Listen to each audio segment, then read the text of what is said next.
A kú déédé àsìkò yìí, kókó inú ìwé ìròyìn la mú wá fún yín láti inú àwọn ìwé ìròyìn ilẹ̀ Nàìjíríà. Orúkọ tèmi ni Ọmágbémisọ́lá Ọmọlọ́rọ̀mọdẹ̀. Ààrẹ Bọ́lá Tinubu ti bu ọwọ́ lu bílíọ̀nù 10 náírà owó àyáàsan fún iléèwé gíga Federal College of Education PACSHIN tí wọ́n ṣẹ̀ṣẹ̀ ṣe àlékún ipò rẹ̀ sí Federal University of Education PACSHIN ní ìpínlẹ̀ Plateau.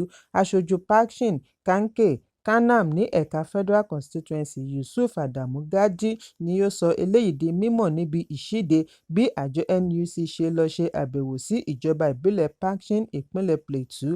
Aṣojú tí ó ṣe wípé òun nìkan ni ó dá gbé ìgbésẹ̀ àyípadà ipò sí ti ifásitì fìdí ẹ̀ múlẹ̀ wípé inú òun dùn fún àṣeyọrí yìí nítorí láti ìgbà ìṣèjọba ààrẹ àná Muhammadu Buhari ni òun ti wà lẹ́nu rẹ̀ tí wọ́n gbá àbá yìí sẹ́gbẹ̀ẹ́ kan. Ó ní Buhari bu ọwọ́ lu àbá yìí ṣùgbọ́n ó padà di ìṣòro ńlá lórí ẹ̀rọ abánidọ́rẹ̀ẹ́ pẹ̀lú oríṣiríṣi àhesọ kí Ọlọ́run tó gbà fún un lónìí. Ó ní òun lọ rọ ààrẹ Bọ́lá Tinubu, òun sì ṣàlàyé ìpèníjà tí òun ti ń kojú lórí ìgbésẹ̀ yìí kí Tinubu tó wá bu ọwọ́ lu owó tí ó lé ní bílíọ̀nù 10 náírà fún ìpele àkọ́kọ́. Ó fi kún un wípé ààrẹ ti darí kí wọ́n tètè yọ̀ǹda owó yìí nípasẹ̀ TETFund fún ifásitì kí iṣẹ́ lè bẹ̀rẹ̀ ní kíákíá. Aṣòfin yìí ṣàlàyé síwájú wípé ìjọba àpapọ̀ ti bu ọwọ́ lu ìgbàsíṣẹ́ òṣìṣẹ́ 161 láti fi dí àlàfo ifásitì. Òun sì ti yọ̀ǹda ìbuwọ́lù ọ̀hún fún alága ìgbìmọ̀ ifásitì. Ẹ̀kúnrẹ́rẹ́ ìròyìn yìí wà nínú ìwé ìròyìn The Nation tó jáde lónìí. Gómìnà ìpínlẹ̀ Ondo Lucky Ayédatiwa ti pín ìwé sọ̀wédowó 220 million naira owó yíyá soft loans fún àwọn oníṣẹ́ ọwọ́ àti oníṣòwò kéékèèké láàrin ìpínlẹ̀. Owó yíyá yìí ni wọ́n ní kí wọ́n fi ṣe àlékún okòòwò àti ọrọ̀ ajé. Nígbà tí ó ń sọ̀rọ̀ níbi àgbékalẹ̀ sọ̀wédowó fún àwọn tí ó jẹ àǹfààní yìí tí ó wáyé ní ìlú Àkúrẹ́, Ayédatiwa tí igbákejì rẹ̀ Ọláyídé Adélàmí ṣaṣojú ní ìgbésẹ̀ yìí jẹ́ ọ̀kan lára ètò ìṣèjọba rẹ̀ láti ṣe àlékún ọrọ̀ ajé bí ó ti rọ àwọn tí ó jẹ àǹfààní yìí kí wọ́n jẹ́ olóòótọ́ nínú sísan owó yìí padà. Ó ní ìṣèjọba rẹ̀ ti kówó púpọ̀ lé oríṣiríṣi ọ̀nà láti fi ṣe ìgbélárugẹ ọrọ̀ ajé. Alága àjọ Microcredit ní ìpínlẹ̀ Adéníkè Adémújìmí sọ wípé Ayédatiwa mú ìdàgbàsókè okòòwò kéékèèké lọ́kùnkúndùn gẹ́gẹ́ bí ọ̀nà kan fún ìdàgbàsókè ọrọ̀ ajé. Wọ́n ní nípele-ìpele ni wọn yóò ṣe àgbékalẹ̀ owó yìí fún ẹgbẹ́ bí wọ́n ti rọ̀ wọ́n kí wọ́n tètè dá owó ọ̀hún padà. Ẹ̀kúnrẹ́rẹ́ ìròyìn yìí wà nínú ìwé ìròyìn The Nation tó jáde lónìí. Lónìí ni adelé adájọ́ àgbà adájọ́ kékeré ẹkùn fi ara hàn níwájú ilé ìgbìmọ̀ fún àyẹ̀wò àti ìfìdímúlẹ̀ ipò rẹ̀ gẹ́gẹ́ bí adájọ́ àgbà. Àyẹ̀wò yìí ń wáyé lẹ́yìn tí ilé ìgbìmọ̀ gba lẹ́tà láti ọ̀dọ̀ ààrẹ Bọ́lá Tinubu tí ààrẹ ilé ìgbìmọ̀ Godswill Akpabio ṣe àgbékalẹ̀ rẹ̀ ní ilé lánàá. Níbi ìpàdé òní ni kékeré ẹkùn ti kéde wípé ìgbẹ́jọ́ lórí gbogbo ọ̀rọ̀ tó ní í ṣe pẹ̀lú ìdìbò gbọ́dọ̀ parí sí ilé-ẹjọ́ kòtẹ́milọ́rùn. Ó ní òun kò ní fi ààyè gba ìwà ìbàjẹ́ pàápàá jùlọ ní ẹ̀ka ìdájọ́. Kékeré ẹkùn ni ó ti ń delé láti oṣù kẹjọ lẹ́yìn ìfẹ̀yìntì adájọ́ àgbà adájọ́ Olúkáyọ̀dé Ariwoola. Bí ilé ìgbìmọ̀ bá fìdí rẹ̀ múlẹ̀, kékeré ẹkùn ni yóò di adájọ́ 23 àti obìnrin kejì láti jẹ oyè adájọ́ àgbà nínú ìtàn. Ẹ̀kúnrẹ́rẹ́ ìròyìn yìí wà nínú ìwé ìròyìn Punch tó jáde lónìí. Agbẹnusọ ilé ìgbìmọ̀ aṣojú-ṣòfin Honorable Tajudeen Abbas ti sọ wípé ìṣòro tó ń kojú ọrọ̀ ajé orílẹ̀-èdè nílò àbójútó ní kíákíá. Fún ìdí èyí, ó ní ilé ní ojúṣe láti fi àbádòfin ránṣẹ́ lórí ìgbésẹ̀ tí yóò fa ojú àwọn olókoòwò mọ́ra, pèsè iṣẹ́ àti ohun amáyédẹrùn nípa oríṣiríṣi ètò. Abbas sọ níbi ìpàdé òní wípé orílẹ̀-èdè ní agbára láti borí ìṣòro pẹ̀lú ìpèníjà tí ó ti kojú lọ́wọ́ ọrọ̀ ajé orílẹ̀-èdè. Agbẹnusọ ní àìsíṣẹ́ àti pàṣípààrọ̀ ti fa ìpòrúurú ọkàn.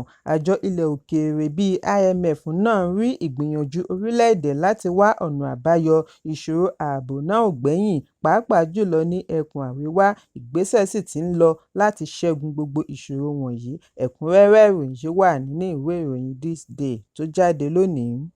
Ẹgbẹ́ àwọn agbẹjọ́rò NBA ti fi ẹ̀hónú wọn hàn lórí ẹ̀sùn tí wọ́n fi kan àwọn òṣìṣẹ́ àjọ tó ń gbógun ti ìwà ìbàjẹ́ àti ìṣòwò ìlú kúmọkùmọ EFCC wípé wọ́n gba mílíọ̀nù 15 náírà láti jọ̀wọ́ ẹ̀sùn ìtàbùkù sí owó náírà tí wọ́n fi kan ìlúmọ̀ọ́ká ọkùnrin bí obìnrin Idris Okuneye tí gbogbo ènìyàn mọ̀ sí Bobrisky.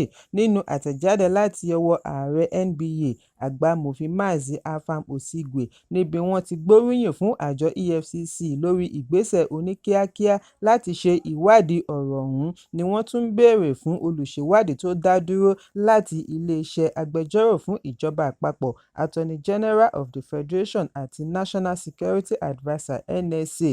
NBA ṣe àpèjúwe ẹ̀sùn yìí gẹ́gẹ́ bí èyí tí ó rúni lójú, bí wọ́n ti ní ìwádìí tó jinlẹ̀ gbọ́dọ̀ wáyé ní kíákíá láti mọ̀ bóyá lótìítọ́ ni owó sísan bẹ́ẹ̀ wáyé.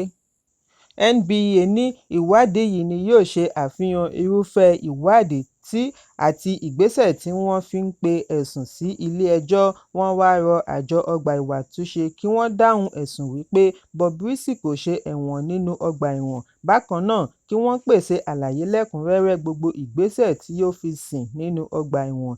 NBA ní gbogbo àwọn tí wọ́n fi ẹ̀sùn kàn ni wọ́n lẹ́tọ̀ọ́ àti ṣe àwáwí títí ìdájọ́ yóò fi wáyé, kí gbogbo àwọn tí ajé ìwà ìbàjẹ́ yìí bá ṣímọ́ lórí sì fi ojú winá òfin. Bákan náà ni wọ́n ní bí ìwádìí bá ṣe àfihàn wípé Bobrisky kò ṣe ẹ̀wọ̀n nínú ọgbà ẹ̀wọ̀n, gbogbo òṣìṣẹ́ tí ó bá lọ́wọ́ nínú èyí gbọ́dọ̀ gba ìdájọ́ kí wọ́n sì lé wọn kúrò lẹ́nu iṣẹ́.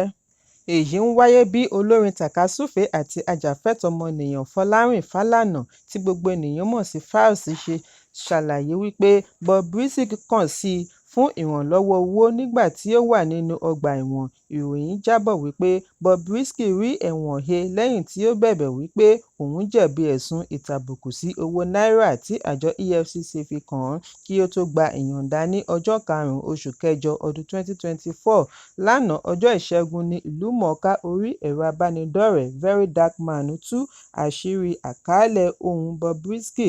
Níbẹ̀ ni wọ́n ní Bobrisky ti sọ wípé ìlúmọ̀ọ́ká Àgbàmọ̀fin kan àti ọmọ rẹ̀ Falz ran òun lọ́wọ́ láti jọ̀wọ́ ẹ̀sùn tí àjọ EFCC fi kàn án. Ṣùgbọ́n nígbà tí ó ń fèsì ní Falz nípasẹ̀ agbẹjọ́rò rẹ̀ Falana and Falana Chambers sẹ́ ẹ̀sùn yìí wípé àwọn kò bá Bobrisky ní gbólóhùn nígbà tí ó wà nínú ọgbà ẹ̀wọ̀n.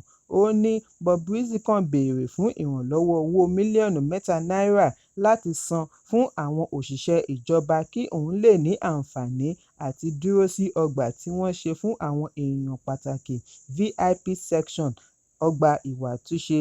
Falz wá fi ẹ̀sùn kan VeryDarkMan wípé ó ń gbé ìròyìn tí kò dá lójú kiri. Ẹ̀kúnrẹ́rẹ́ ìròyìn yìí wà nínú ìwé ìròyìn Daily Post tó jáde lónìí. Kókó inú ìwé ìròyìn tòní kò ní jù báyìí lọ. Ẹ pàdé mi lọ́la fún àkọ́tún ìròyìn. Kí a tó lọ, ẹ má ṣaláì fi àkíyèsí yín ránṣẹ́ kí ẹ sì bá wa subscribe sójú náà wa lórí YouTube kí kókó inú ìwé ìròyìn lè máa tẹ̀ yín lọ́wọ́ ní kíákíá.